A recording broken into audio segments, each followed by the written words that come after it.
Hi guys, I'm Stephanie. I'm currently a second year student in the Occupational Therapist Assistant and Physiotherapist Assistant program here at Niagara College. And so today the topic that we're going to be going over is osteokinematics. So what is osteokinematics?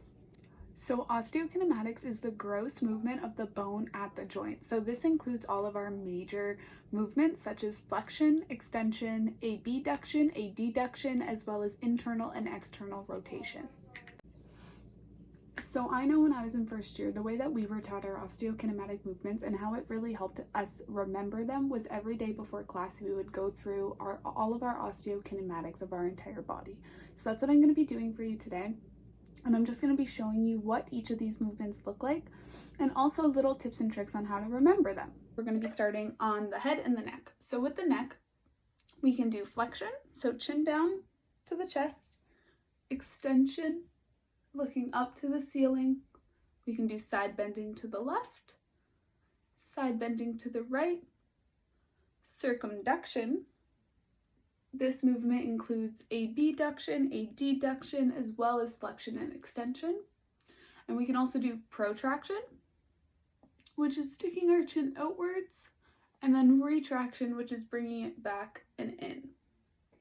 So next up is the shoulders. So with the shoulders, we can do flexion, we can do extension, we can also do AB and adduction. So the way I like to remember which is which, think of adduction as you're adding it back to your body.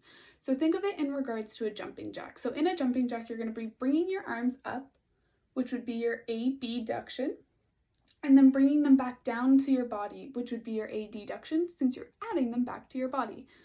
Next with the shoulder, we can do internal and external rotation. So that would be bringing your joint surface internally rotated and externally rotated. So external and internal. So then for the upper extremities, we also have elbow extension, elbow flexion.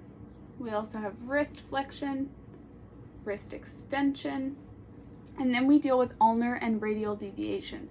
So the way I like to remember it is the ulnar styloid process. For ulnar deviation, we're going to be deviating our hands towards that little styloid process or towards the small finger if that's how you remember it more. And then for radial deviation, it's deviating them inwards towards the thumb. So ulnar deviation, radial deviation. And then we also have pronation and supination. So the way that we were taught to remember pronation and supination is as if you're holding a bowl. So that's with your hands facing upwards. And then pronation is facing downwards. So this comes into context a lot more in positioning when you get into that in your lab class. So it can say position your patient in a supine position, position your patient in a prone position. So it's not just about the hands and the internal and external rotation of the elbow. It also carries on through many more factors in this program. So the next movement that we're going to be doing is with our trunk. So with our trunk, we can do some trunk flexion, some trunk extension, as well as some side bending. So to the left and to the right. So then next, we're going to be focusing on our hips. So with our hips, we can do hip flexion, we can do hip extension, as well as the hip abduction, bringing it away from the midline, as well as adduction, bringing it back, and maybe even crossing it over midline. With the hip, we can also do internal and external rotation, so external rotation and internal rotation.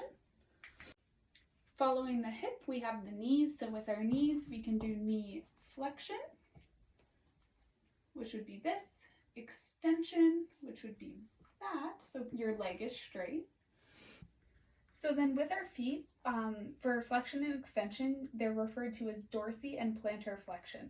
So for plantar flexion, that's going to be your standard flexion action, so bringing your toes up to your shin, whereas dorsiflexion is going to be extending that ankle and bringing your toes down to the ground. We also have inversion and eversion. So inversion, we're going to think of the sole of our foot going inwards, and then for eversion, the sole of our foot is going to go outwards.